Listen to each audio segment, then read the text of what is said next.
We think embodied AI still has two major bottlenecks. One is data, the other is hardware. When humans interact with the physical world, tactile sensing is actually a fundamental part of that. But in most VLA models we see today, and in world model training, this tactile modality is severely missing. Tactile is not just about force, it also includes temperature, slip, texture, and deformation, at least 4 to 5 modalities combined into one composite sense. Without tactile, it's like doing dexterous manipulation with your feet. You'll find it slow and the success rate is low. Some things you simply can't do at all. Yet your intelligence and perception of the world are perfectly fine.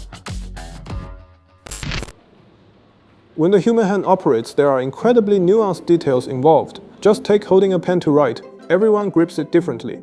If the model has no annotation for this, sometimes it simply doesn't know what to do.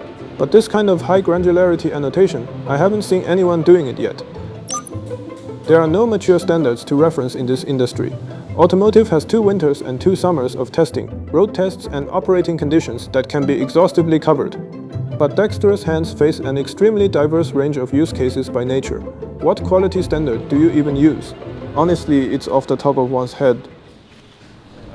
This is the first generation, and it's a skeleton of the... Many startups independently converged on tendon-driven designs. I even built a tendon-driven prototype at home by myself.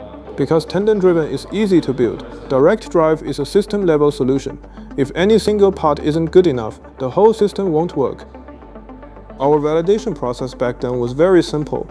We measured the dimensions of a human finger, roughly sketched a motor and gearbox, and calculated the torque and speed it could produce. We found it far exceeded the capability of a human hand, so I concluded that fitting motors inside the space of a finger could definitely produce an excellent dexterous hand.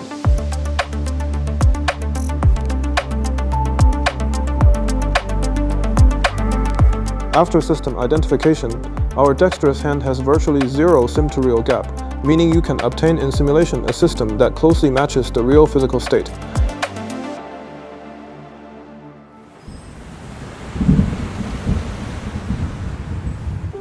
In 2024, we talked to many investors. Very few were willing to make an offer. There was doubt from both inside and outside. At that time, we were in a relatively tight financial situation. Building dexterous hands consumed far more capital than we imagined. Looking back at the team we had then, we were completely unqualified to build dexterous hands. We had no idea what we were getting into. But what I was looking at was whether this thing had enormous potential, whether there were unsolved problems, whether anyone else was doing the same thing. If not, then it's worth doing. Early on, we weren't moving fast enough. We were afraid to spend money. I think that was a mistake. For a startup, I should have been as aggressive as possible in laying the groundwork. More people are living at the state of YOLO. I think right now is exactly the moment to YOLO. The past 2 years should have been too. But in our first year after raising funding, we weren't in YOLO mode. Once I figured that out, I knew we had to sprint at maximum speed. That's been both the hardest lesson and the most valuable one. Founders are inevitably lonely. When I feel lonely, I don't dwell on the loneliness. I think about how to solve the problem, what options exist. Once the problem is solved, the loneliness no longer matters.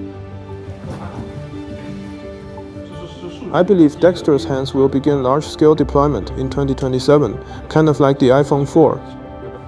The form factor will be more mature. You can't expect it to be perfect, but it will be usable.